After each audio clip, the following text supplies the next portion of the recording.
শরতের আকাশ, বাতাসে পুজো পুজো গন্ধ। বোঝাই যাচ্ছে প্রত্যেকটা বাঙালি কিসের অপেক্ষায় রয়েছে। বাঙালি মাত্রই কিন্তু আমাদের শ্রেষ্ঠ উৎসব দুর্গাপুজো। অপেক্ষার আর মাত্র কিছুদিন, হাতে আর কিছুটা সময়। প্রত্যেকটা ক্লাব কিন্তু শেষ মুহূর্তের প্রস্তুতি শুরু করে দিয়েছে।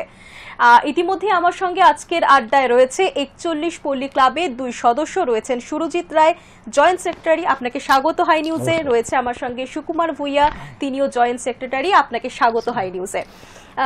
দাদা, আপনাদের দুজনের কাছ থেকেই জানতে চাইবো যে পুজো তার মাত্র কিছুদিন বাকি, এই যে পুজো আসছে এটার আনন্দটাই তো অনেক। আপনারা আনন্দ করছেন কতটা, পুজোর প্রস্তুতি চলছে কতটা?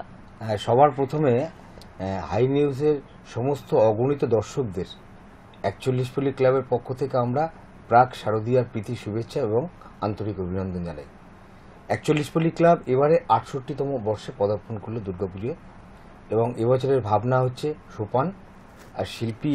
পুরো টোটাল যে আমাদের ইনস্টলেশন যে আর্টটা হচ্ছে সেই শিল্পী হচ্ছে প্রথিতযশা শিল্পী শ্রী গৌরাঙ্গ কৈলা।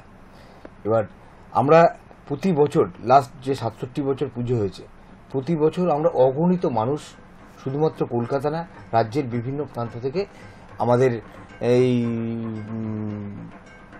আমাদের ভাবনায় দেখতে আসে 41 পল্লী ক্লাবে এবং তাদের যারা আসে তাদের মনের মণিকোটায় আমাদের এই থিমটা প্রতি বছরই গেঁথে থাকে। তার কারণ বিভিন্ন সময় বিভিন্নভাবে প্রতি বছরই আমরা নতুন নতুন কিছু ভাবনা দর্শকদের বা দর্শনার্থীদের আমরা উপহার দিয়ে থাকি। সুকুমারদার কাছে যাব। দাদা, প্রস্তুতি আপনি তো, আমি যতদূর জানি যে ক্লাবের সামনে মানে ক্যামেরার সামনে না এসে পেছনে থেকেই সমস্ত দায়িত্ব আপনারা সকলেই সামলান, আপনিও একটু বেশি সামলান। প্রস্তুতি নিয়ে কি বলবেন? প্রস্তুতি আমাদের মোটামুটি শেষের দিকেই। আমরা যেহেতু আমাদের উদ্বোধনটা হবে আমাদের 18th আমাদের উদ্বোধন প্রিভিউ শোটা আমরা আছি, প্রিভিউ শোতে আছি বলে আমাদের শুরু হচ্ছে 18 to 22 সেপ্টেম্বর। মানে মাসাট আমাদের এবার কি করছে যে 24টা পুজোকে আমাদের সারা কলকাতার বুকে পুজোকে মাসাট নিয়েছে প্রিভিউ শো করার জন্য। সেই প্রিভিউ শোটা কি জিনিস সেটা আমি আবার জানাবো। এটা তার জন্য আমাদের পুজোটা এবার শুরু হচ্ছে কিন্তু 18th সেপ্টেম্বর থেকে, মানে 18 তারিখ থেকে কিন্তু পুজো শুরু, মানে বিশ্বকর্মা পুজোর ঠিক পরের দিন। 17 সেপ্টেম্বর হচ্ছে বিশ্বকর্মা পুজো, তার ঠিক পরের দিন 18 তারিখ থেকেই মানে বিশ্বকর্মার শেষ আমাদের দুর্গাপুজোটা শুরু আর কি। পুজো এমনিতে এবছর পুজো অনেক এগিয়ে এসেছে আর পুজো আরো এগিয়ে আসছে 18 সেপ্টেম্বর। তো এবারের পুজো আপনারা বললেন যে আপনাদের 41 পল্লী ক্লাবের থিম হচ্ছে সোপান, যার অর্থ হচ্ছে সিঁড়ি। তো এই যে ভাবনা চিন্তাটা কেন? মানে সিঁড়ি মানে তো কোথাও কি ওপরের দিকে উঠে যাওয়া, এই যে ভাবনাটা যদি একটু বলেন। দেখুন, সেটা হচ্ছে আমরা মানে আমাদের প্রথম যেটা ভাবনাটা হচ্ছে আমরা এখানে সাফল্যের সোপান বলতে পারেন। এটা বিজ্ঞানের যে অগ্রগতি, সেই বিজ্ঞানের যে অগ্রগতিটা হয়েছে, সেই এখন এআই চলছে। এবার বিজ্ঞানের অগ্রগতিটা আমাদের সময়ের সাথে সাথে যে চেঞ্জটা, সেইটাই এটা আমাদের ভাবনায় ফুটিয়ে তোলার চেষ্টা করেছি। যেমনি আগে মনে করুন পুতুল নাচ হতো, মানুষ পুতুলকে নাচাতো, আমরা সেটা দেখতে যেতাম ছোটবেলায়। এখন পুতুল কিন্তু রোবট আকারে এসে আমাদেরকে নাচাচ্ছে, অপারেট বাই মেন, সেটা কিন্তু রোবট আকারে চলে এসেছে, মানুষকেও নাচাচ্ছে। এই যে ভাবনাটা, এটা আধুনিক টেকনোলজি দিয়ে আমরা আমাদের ভাবনায় তুলে ধরার চেষ্টা করেছি এবং বিভিন্ন টাইপের জিনিস দিয়ে আমরা করছি। যেমন এখানে ঘড়ির কিছু আপনি পাবেন, সময়ের যেহেতু বলছি, সময়ের পরিবর্তনের সাথে সাথে সাফল্যের সোপান যেভাবে আমরা উপরের দিকে ওঠার চেষ্টা করছি, সেই ভাবনাটা আমাদের এই মণ্ডপে ফুটিয়ে তোলার চেষ্টা করি। যারা আসবেন তাদের খুব ভালো লাগবে, এটা বলতে পারি। আপনি এইমাত্র এআই নিয়ে একটা কথা বললেন, তো এই এআইতে আমাদের এই বছরই কিন্তু একটি ক্লাব কিন্তু এআই এর দ্বারা আইডিয়া নিয়ে একটা পুজোর উদ্বোধন করতে চলেছে। তো কোথাও কি আপনাদের পুজোতেও সেরকম ছোঁয়া আছে যে এআই, মানে আপনারা কি মনে করেন যে এআই মাধ্যমে কি আইডিয়া নেওয়া যায়? বা একটা জিনিস বলে দিচ্ছি, আপনি আপনার সমস্ত কিছু আপনার ব্রেন, এবার এআইটা হচ্ছে কি সাপোর্টিভ একটা মনে করুন আপনাকে একটু সাপোর্ট করছে, আপনি যা চিন্তা ভাবনা করছেন তারপরে আপনাকে বাড়তি কিছু যদি মনে করুন দেয়, সেটা আমরা এআই থেকে নিতে পারি। দেখুন, এটা কিন্তু অগ্রগতি বিজ্ঞানে। আপনি বিজ্ঞান অভিশাপ না আশীর্বাদ ছোটবেলায় পড়েছি আমরা, এবার আশীর্বাদ বলবেন না অভিশাপ বলবেন, এটা প্রয়োগের সময় আমরা দেখতে পাই। এটা তো আমরা এই টেকনোলজিকে ইউজ করছি এবং এই টেকনোলজির যে পজিটিভ দিকটা সেটা নেওয়ার চেষ্টা করি। সেটা কতজন মিলে আপনারা এই দায়িত্বটা সামলাচ্ছেন? কিভাবে সামলাচ্ছেন? আমাদের ক্লাবের যে সদস্য আছে প্রায় 400 সদস্য আছে, তার মধ্যে মনে করুন দুর্গাপুজোর সঙ্গে ওতপ্রোতভাবে 150-200 ছেলে আমরা কাজকর্ম করি।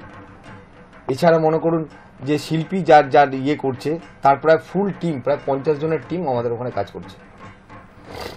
আর মানে পুজোর যে প্রস্তুতি, পুজো তো শুধুমাত্র 5-6টা দিনের জন্য নয়, পুজো তো মানে তারও আগের থেকে এবার চলে আসে। খাওয়া দাওয়া বলুন বা কি কি অ্যারেঞ্জমেন্ট রয়েছে যদি একটুখানি দর্শকদের জানান। অ্যাকচুয়ালি এইটা পুরো আমাদের সুকুমারের দায়িত্ব, সুকুমার করে, ও নিজের মতন করে করে এবং খুব ভালো করে ও বলবে। এবার স্পেশাল কি থাকছে, মানে এবার ভোগ থেকে স্পেশাল কি থাকছে সেটা তো বলবোই, কিন্তু পুজোর প্রস্তুতিটা সম্পর্কে যদি আপনি একটু দর্শকদের জানান। প্রস্তুতি বলতে দেখুন, ভোগটা আমাদের সব পাড়ার সবাইকে নিয়ে বসিয়ে প্রায় 500-550 লোক বসিয়ে খাওয়ানো হয়, এবং যারা দর্শনার্থী আসবে তাদের জন্য আমাদের ভোগের ব্যবস্থা থাকে। যারা ভোগ নেওয়ার হয় তারা এসে পার্টি করে ভোগ নিয়ে যায়। আর একটু বলুন, মানে দর্শকরা জানতে চায় যে 41 পল্লী ক্লাবে তো প্রত্যেক বছর যে থিমগুলো হয় সেগুলো তো চোখে পড়ার মতো, দর্শকদের ভিড়ও সেখানে প্রচুর পরিমাণে থাকে। এবছর তো আরো আগে মানুষের জন্য পুজো চলে এসেছে, তো এবারে 41 পল্লীর ভিড় আরো বেশি হবে, যেহেতু এবারে আমাদের একটা রোবট তৈরি হয়েছে, সেটা প্রায় 25-30 ফুটের ওপরে। সেই রোবটটি একটা পুতুল একটা মানুষকে হাতের মুঠোর মধ্যে নিয়ে দেখাবে যে রোবট একটা মানুষকেও নাচাতে পারে এবং পুতুলকেও নাচাতে পারে। মানে এবার দর্শকদের আকর্ষণ হতে চলেছে কিন্তু 41 পল্লী ক্লাবের এই রোবটের একটা পুজো। অবশ্যই এটা একদম আর বলার অপেক্ষা থাকবে না। আর হচ্ছে যে মানে এখানে যে আপনারা সবাই মিলে দায়িত্ব সামলান, আর এর পেছনে তো মানে মহিলারাও কি রয়েছেন? একদম, আমাদের মহিলা ব্রিগেড আছে, মহিলা আছে, সেইগুলো একটু ডিটেইলসে বলুন। মহিলা ব্রিগেডরা হচ্ছে আমাদের দুর্গাপুজোর 41 পল্লী ক্লাবের মূল স্তম্ভ হচ্ছে মহিলা ব্রিগেড। মহিলা ব্রিগেড যেভাবে আমাদের সামনে এগিয়ে এসে আমাদেরকে মানে রীতিমতো ইনস্ট্রাকশন দেয়, মহিলা ব্রিগেড যেভাবে আমাদের সঙ্গে থাকে, সাথে থাকে, পাশে থাকে, সবার বাড়ির বউরা মিলে সবারই তাদের ইয়েতে কারোর মা বউ সবাই মিলে থাকে। সত্যি কথা বলছি, মহিলা ব্রিগেডই হচ্ছে আমাদের শক্তি, চালিকা শক্তি পুজোর। ওরা আছে বলে আমরা আরো ইন্সপায়ার হই এবং তাতে আমরা আরো চেষ্টা করি আরো বেটার পুজো করার জন্য। এই যে এটা তো 68তম বর্ষ এই বছরের দুর্গাপুজো। গত বছর মানে আমরা যতদূর দেখেছি যে প্রত্যেক বছর নতুনত্ব কিছু নিয়ে আসে 41 পল্লী ক্লাব। যখন এই পুজোটা শুরু হয়েছিল ভাবনা চিন্তা, আর আজকের দিনের যে এতগুলো বছরের পুজো, মানে কতটা মানে আপনারা যবের থেকে দেখছেন পার্থক্যটা কি দেখছেন? দেখুন, মানে সময়টা এই সোপান, এটাও সোপানের মধ্যে একদম একদম এই যে সময়টা চেঞ্জ হচ্ছে। আপনি 2000 সালে বা 90 দশকের পুজো বা তারও আগে 80 দশকের পুজো, 90 দশকের পুজো, 2000-এর ফার্স্টের দিকে পুজো, 2001-2 সালে এই যে চেঞ্জটা হচ্ছে, এবং এখন যে আমি আজকে দুর্গাপুজো আপনার স্টুডিওতে এসে বলছি এআই নিয়ে বলছি, হয়তো এর পরবর্তীকালে আরো কিছু, পরবর্তীতে আরো নতুন কিছু আসবে। সেই নতুন কিছু আমরা সময়ের সাথে তাল মিলিয়ে আমাদেরকে টেকনোলজিকে ইউজ করে তার প্রয়োগ করে সেটাকে এগিয়ে যেতে হবে। এটাকে কোথাও কি আপনাদের মনে হয় যে আগে পুজোতে হয়তো এত থিম ছিল না, কিন্তু একটা কোথাও ঐক্যতা বেশি ছিল, ছোট প্যান্ডেল হতো কিন্তু সেখানে পরিবার পরিজন মিলে মানুষজন আড্ডা বেশি দিত? কোথাও কি আপনাদের এটা মনে হয় যে যত দিন যাচ্ছে পুজো থিমের চক্করে ঐক্যতা কমছে, এরকম কি কোথাও মনে হয়? একদম না। আমি আপনাকে বলছি, যারা ওই সময়তেও মনে করুন যারা একনিষ্ঠভাবে পুজো করতো, সেখানেও মনে করুন যে সমাজে পাড়ার বেশ কিছু লোক ব্রাত্য থাকতো, তারা এসে আনন্দ করতো, চলে যেত। এখনো সেই ফরমেশনটা একই রকম আছে, ফরমেশনটা একটু চেঞ্জ হয়েছে। আগে মনে করুন হয়তো 10টা লোক থাকতো, 20টা লোক আনন্দ উপভোগ করতো, আর এখন সেটা হয়তো 15টা লোক হচ্ছে, 100টা লোক আনন্দ উপভোগ করছে পেছন থেকে। একই রকম আছে, এবং যারা করার সত্যি তারা করেই, তারা বেশি করে করে। ব্যস্ততা এখন বেড়ে গেছে, ব্যস্ততা আমাদের বেড়েছে, তার কারণ হচ্ছে এই যে টেকনোলজির প্রয়োগ হচ্ছে বলুন, আর এত মানুষ আসছে, এবং সবচেয়ে বড় কথা দর্শনার্থী হচ্ছে শেষ কথা। আমাদের পুজোর দর্শনার্থী যারা আছেন, যারা বহু দূর দূরান্ত থেকে দেশের বিভিন্ন প্রান্ত থেকে 41 পল্লী ক্লাবে আসে, তারাই হচ্ছে আমাদের ইউএসপি, তারাই সব, তাদের জন্যই পুজো করা। এবং সত্যি কথা বলতে কি, আমরা দর্শনার্থীদের যাতে কোনো রকমভাবে প্রবলেম না হয় আমরা পুরো সতর্ক দৃষ্টি দিয়ে দেখি, এবং যত রকম গভর্নমেন্ট গাইডলাইন যা যা আছে যেভাবে করার, আমরা প্রত্যেকটা অক্ষরে অক্ষরে পালন করার চেষ্টা করি। ইভেন আমরা সবচেয়ে বড় কথা, আপনি সারা কলকাতার বুকে কোনো জায়গায় পাবেন না, আমরা পানীয় জল খাওয়ানোর জন্য দর্শনার্থীদের আমরা একটা ওয়াটার ট্রিটমেন্ট প্ল্যান্ট বসাই। এটা আপনি কলকাতার কোনো পুজো দেখাতে পারবেন না কেউ ওয়াটার ট্রিটমেন্ট প্ল্যান্ট, ঠান্ডা জল থাকে, এবং তাতে ঠান্ডা নর্মাল জল সবই থাকে। এটা যে ওয়াটার ট্রিটমেন্ট প্ল্যান্ট বসায় দর্শনার্থীদের জন্য শুধুমাত্র। এটা মানে আমরা দূর দূরান্ত পুজো থেকে যে করি। দর্শকরা আসছে আপনাদের পুজো দেখতে, তাদেরকে যাতে একদম।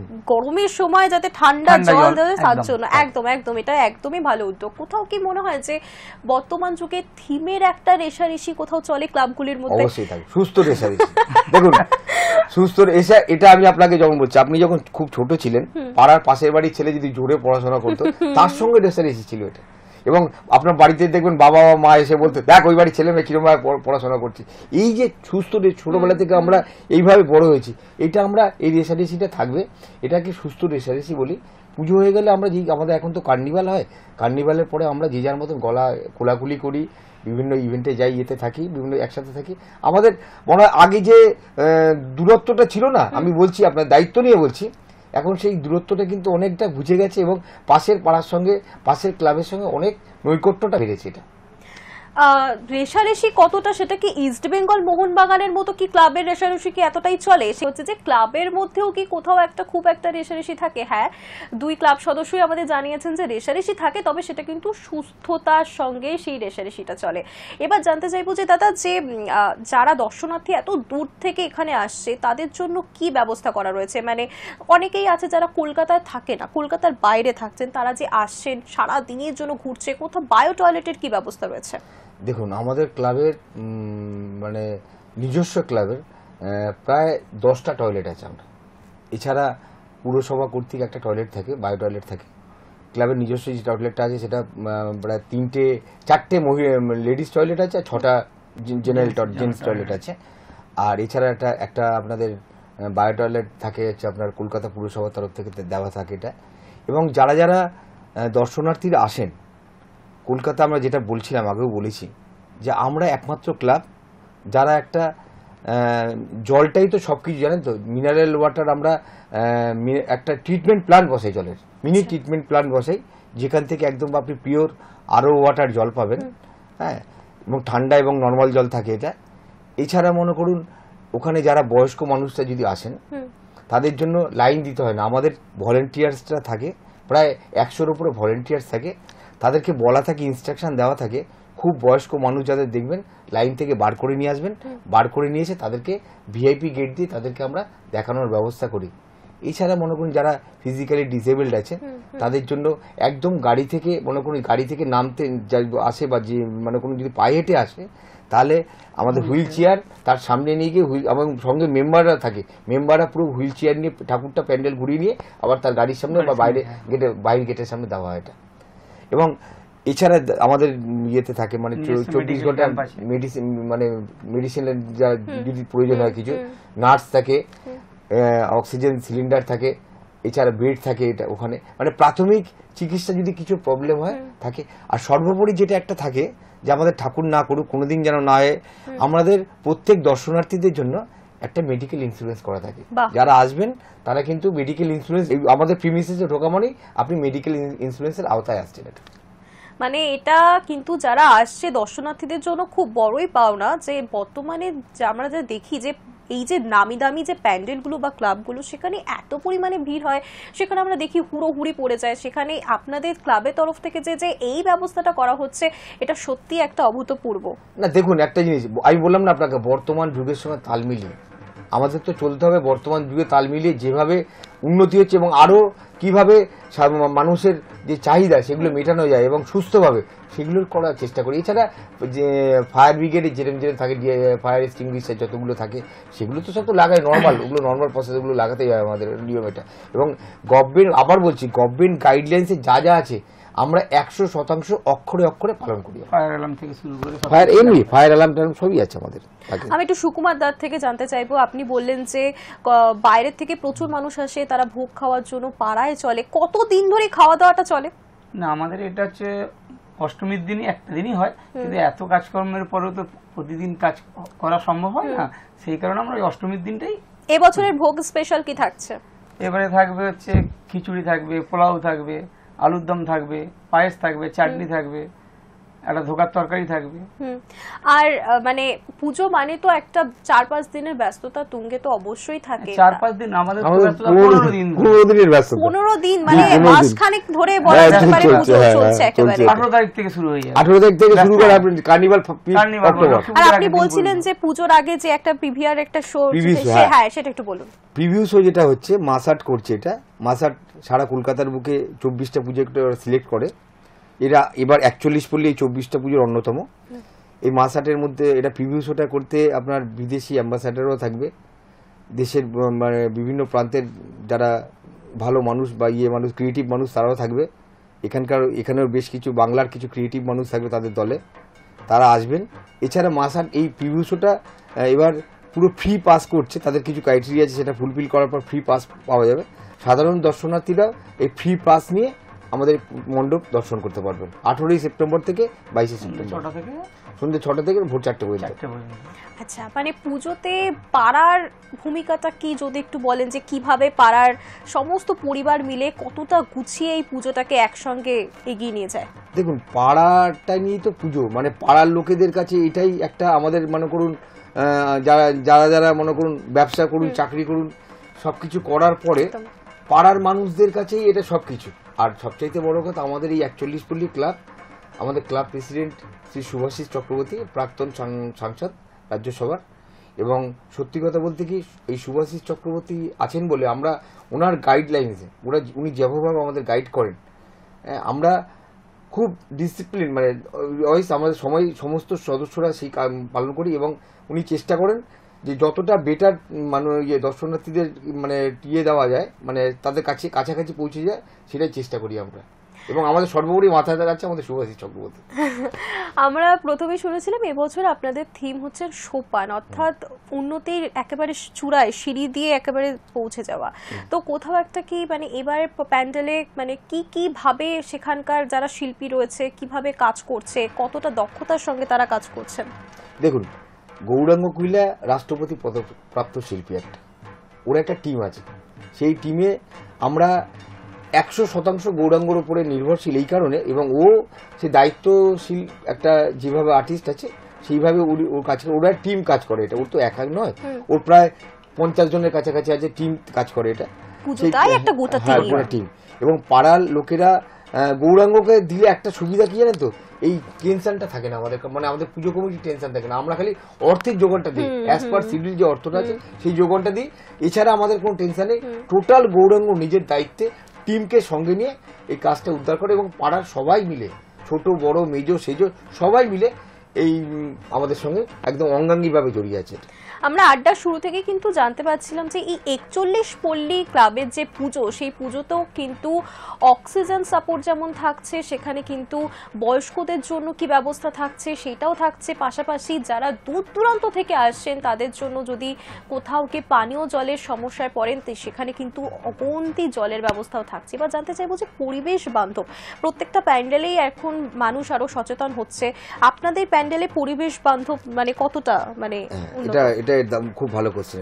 এটা হচ্ছে আমরা এই অ্যাজ পার গভর্নমেন্ট গাইডলাইন যেটা আছে, থার্মোকল কোনো ইউজ করা যাবে না। থার্মোকলের কোনো ইউজ হয় এখানে পরিবেশ বান্ধব যেসব প্রোডাক্ট আছে সেই সব নিয়েই, মানে বাঁশ চাচারি যে আছে কিছু, মানে মানে ওদের পিচ বোর্ড আছে, প্লাই আছে, সেই দিয়ে কাজ করা হয়েছে। একটা পরিবেশ মানে পরিবেশের ক্ষতি করে সে প্লাস্টিক জাতীয় কোনো জিনিস আমরা এই প্যান্ডেলে ইউজ করিনি। আমরা এটা প্যান্ডেল নিয়ে এতক্ষণ আলোচনা হলো, এবার যার সব থেকে বেশি অপেক্ষা সেটা হচ্ছে মাতৃ প্রতিমা নিয়ে একটু আলোচনা করব। যে প্রত্যেক আমরা দেখি এখন প্যান্ডেলে শুধু থিমের সঙ্গে কিন্তু রেশারেশি হয় না, মাতৃ প্রতিমারও প্রচুর বিভিন্ন ধরনের মূর্তি আমরা দেখতে পাই। এবছর যদি আপনাদের বিশেষত্ব কি, মাতৃ প্রতিমার কোনো এরকম রূপ থাকছেন? একদম দেখুন, মাতৃ প্রতিমা অ্যাজ পার যে প্যান্ডেলটা যেভাবে হচ্ছে, মানে ভাবনাটা কি ভাবনার উপরেই মাতৃ প্রতিমাটা থাকছে, এবং সেখানে কোন রকম মায়ের জায়গাটা কোন রকম আমরা কোন রকম ইয়ে করতে দিই না। এটা যে মায়ের মানে দর্শনার্থীরা এসে দেখেন যেন মা, পাড়ার লোকেরাও যেন দেখে এটা মা, একটা মাকে যেমন দেখতে হয় বা যেমন ভাবে বাড়িতে দেখি সেইভাবে আমরা একদম দশভুজার মতো, যেরকম মাকে আমরা ছোট থেকে দেখে এসেছি, কিন্তু আমাদের ভাবনার সঙ্গে সাজুজ্য রেখে মা ওইভাবেই আছেন, ভাবনার সঙ্গে সাজুজ্য আছে মা, কিন্তু একদম সাবেকি মাই দেখতে পাবেন যেমনভাবে থাকেন, কিন্তু ভাবনার সঙ্গে সাজুজ্য রেখে। পরিবেশ বান্ধব নিয়ে আপনি একটু আগে কথা বলছিলাম, সেখানে কি মাতৃ প্রতিমার ক্ষেত্রেও কি এমন কোনো কেমিক্যাল যেটা একদম থাকছে? নয়, কোনো রকম কেমিক্যাল ইয়ে করা হয়নি, মানে এমন কোন রং যেগুলো নিষিদ্ধ ইয়ে আছে, সিসা টাইপের রং বা ইয়ে রং যেগুলো মানে গভর্নমেন্টের একদম রেস্ট্রিক্টেড করা আছে, আমরা সেগুলো ইউজ করি। তার কারণে দেখুন একটা জিনিস, বড় পুজো করলে না আপনাকে গাইডলাইন্স মেনে করতে হবে। একদম একদম। যে কোনো বড় পুজো, আমাদের থেকে যারা যারা বড় পুজো আরো বড় পুজো করেন, সবাইকে কিন্তু এই গাইডলাইন্সটা মানতে হবে। গাইডলাইন্স না মানলে কিন্তু আপনি দাঁড়াতে পারবেন না পুজোতে। এবার পুজো নিয়ে তো আমরা ক্লাব নিয়ে এতক্ষণ ধরে আলোচনা করছি, মানে পুজো একটা বড় পুজো, সেটা সামলানো 1 মাস আগের থেকে প্রস্তুতি চলে, তারও আগে থেকে ভাবনা চিন্তা। আপনি ভুল করছেন। আগের বছর কার্নিভাল যেদিনকে শেষ হয় তার পরের দিন থেকে আমাদের পরের বছর পুজোর ভাবনা চিন্তা শুরু হতে থাকে। তো আমরা জানুয়ারি মাস থেকে মোটামুটি তেরে ফুটে লেগে যায় একদম পুরো, জানুয়ারি থেকে অক্টোবর 10 মাস আমাদের 10 মাসের প্রস্তুতি। এটা 10 মাসের প্রস্তুতি, মানে এই তাহলে না, আমি বলতে চেয়েছিলাম যে পুজোর একটু 2-3 মাস আগে তো যতটা পরিমাণে আপনাদের তোড়জোড় থাকে, একদম প্রথম দিক থেকে হয়তো ততটা থাকে না। তো আমি এবার ব্যক্তিগতভাবে জানতে চাইবো যে পুজোর কেনাকাটা সম্পর্কে। কেনাকাটা মানে পুজোর এই যে পুজোর আড্ডার জন্য বা পুজোর প্রস্তুতি, আচ্ছা আগেও বলুন, এত ব্যস্ততা আপনারা যে থাকেন, তাতে কি পরিবারকে আবার সময় দেওয়া হয়? পরিবারকে তো সময় দিতে হবে, পরিবারকে সময় না দিলে তো পুজোর প্যান্ডেলেই আসতে পারবো না। আপনারা ক্লাবের মেন সদস্য, তো সেখানে কি পুজোটার সময় কি শুধুমাত্র ক্লাবেই সময় কাটান, নাকি পুজোতে অন্যান্য ক্লাবেও দেখতে যাওয়া, আড্ডা? যাওয়ার সময় পাওয়া যায় না, আমাদের ক্লাবের মধ্যেই সবাই একসাথে বসে আড্ডা মারি। অ্যাকচুয়ালি ব্যাপারটা কি হয়, এখানে ভিড় সামলাতে আমরা কি করি, দর্শনার্থীদের চোখে অন্য প্যান্ডেলগুলো দেখি আর কি। দর্শনার্থীরা বললো যে ওখানে এই হয়েছে ওই হয়েছে, ওরা যেভাবে ডেসক্রাইব করে আমাদের সামনে এসে, আমরা দর্শনার্থীদের চোখে অন্য পুজোগুলোকে দেখি আর কি। সত্যি কথা বলতে কি, মানে লাস্ট ইয়ার আমি আপনাকে বলছি, লাস্ট ইয়ারে আমি একটা পুজো, এবং এই নিয়ে বাড়িতে অশান্তিও হয় খুব, লাস্ট ইয়ারে আমি একটা পুজো দেখতে গেছিলাম, একটা পুজো, তাও নবমীর দিনকে রাত্রিবেলায় 2টোর সময় বেরোতে পেরেছি। এটা মানে এইরকম অবস্থা, যেটা একদমই হয় না, মানে বাইরে দেখা, আমরা এই দর্শনার্থীদের চোখেই দুর্গা দেখি আর কি, যারা দেখতে আসে।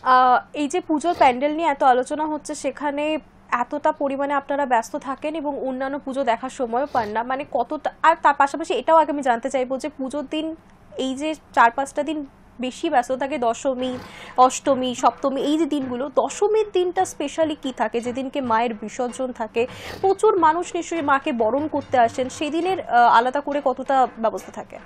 অ্যাকচুয়ালি সেদিনকে কি হয় জানেন তো, মনে করুন মা বিদায় নিলে না, আমার অন্তত করে চোখে জল আসে। আমি বলছি আপনাকে, দশমীর দিন জল আসবে, জল আসবে। যেদিকে যখনই দেখি না ওই সিঁদুর এখনো গায়ে কাটা দিচ্ছে, মানে আমি যখনই দেখি মিসেস গেছে মাকে সিঁদুর পড়াচ্ছে না, বিশ্বাস করুন আমি কেঁদে ফেলি। তার কারণ হচ্ছে আমার মনে হয় যেন নিজের মাই বিদায় হয়েছে।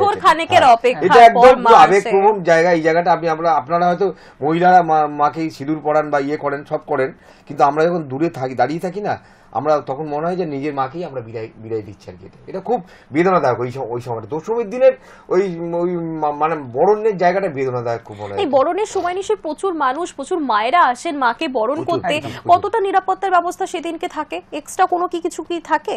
একদম দেখুন, যেভাবে বরণটা করা উচিত, এবং ওনারা আমাদের যদি ইয়েটা হয়, আমরা একটা মই টাইপের সিস্টেম করি, এমন ভাবে করি যেন ওনারা কোন রকমের প্রবলেমে না পড়েন, এবং বরণটা যাতে খুব সুষ্ঠুভাবে হয়, তার জন্য দেখার জন্য আমরা সবাই মিলে ওইখানে প্যান্ডেলে, বললাম যখন থাকে বরণ করা, আমরা পাশে থাকি, কিন্তু আমরা ওই সময়টা যাই না, অনেক পাশে থাকি।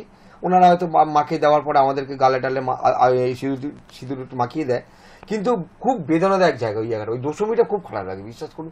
ওই দিনটা মনে হয় না আসলেই ভালো হয়। নবমীর রাতটাকে না মনে হয় যত তাড়াতাড়ি ঠেলে রেখে দিই, আর একটু থাকুক, কিন্তু সেইটা নবমী নিশি মানে আমাদের পুজো শেষ হয়ে যায় তখন। পুজোর আড্ডাতে বসলে তো পুজোর আড্ডা এত সহজে তো আর শেষ হয় না, কিন্তু আমাদের হাতে তো সময় খুবই অল্প, আমাদের তো একটা সময় পর সেটাকে শেষ করতেই হয়। আমি শেষ প্রশ্ন আপনাকে করব বা জানতে চাইবো দর্শকদের জন্য। আমি যতদূর জানি 41 পল্লী ক্লাবে আপনারা যতগুলো বললেন যে পুজোর সময় যে সুবিধে আপনারা দর্শনার্থীদের জন্য রাখেন, এর পাশাপাশিও সারা বছর কিন্তু আপনাদের ক্লাব কিন্তু কাজ করে যায়, যদি একটু সেটা একটু বলেন। হ্যাঁ, 41 পল্লী ক্লাব শুধুমাত্র দুর্গাপুজো, কালী পুজো বা জগদ্ধাত্রী পুজো বড় করে না, যেটা করে সেটা হচ্ছে হেল্পেজ ইন্ডিয়া আর 41 পল্লী ক্লাব যৌথ উদ্যোগে হোল ইয়ার, সারা বছর আমরা যারা 55 বছর ঊর্ধ্বে মহিলা এবং পুরুষ, তাদের আমরা বিনা পয়সায় চিকিৎসা এবং বিনা পয়সায় ওষুধ দিয়ে থাকি।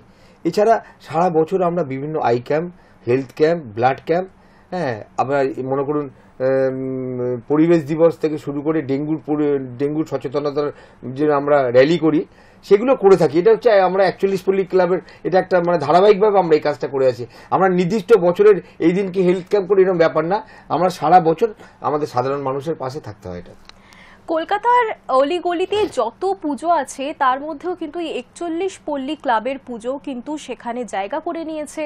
আপনাদের সকলের যারা দেখছেন এই দর্শনার্থীদের জন্য এবছর পুজো তাদের থিম কি, এবছর তারা কিভাবে পুজোকে পরিচালনা করছেন সেই সমস্ত কিন্তু বিস্তারিত জানিয়েছেন সেই ক্লাবের 2 সদস্য আমাদের সঙ্গে আজকে স্টুডিওতে এসে, এবং কি কি ব্যবস্থা থাকছে আপনাদের জন্য, ভোগের কি ব্যবস্থা থাকছে সেই সমস্ত কিন্তু আপনারা জেনেছেন। তো অবশ্যই এবছর কিন্তু 41 পল্লী ক্লাবে কি হতে চলেছে আমাদের এই দুই দাদাই কিছুটা ধারণা কিন্তু অনেকটাই দিয়ে দিয়েছে।